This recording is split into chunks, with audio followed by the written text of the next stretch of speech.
huwag ka bumili nito.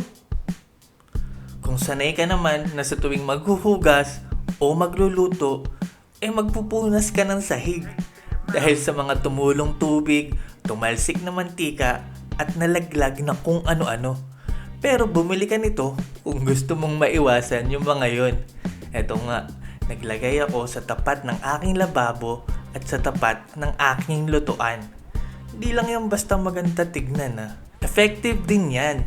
Tignan nyo, non-slip na yung ilalim para siguradong hindi maaalis sa pwesto. At sobrang absorbent din. Tignan nyo, testingin natin.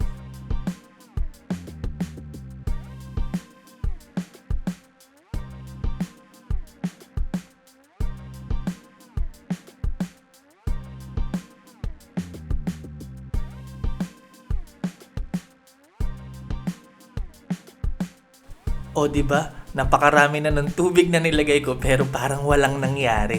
Kung trip mo din bumili nito, ilalagay ko yung link sa description, comment section nitong video. At kung nandiyan ka sa TikTok, silipin mo lang sa Yellow Basket. Yun lang. Bye!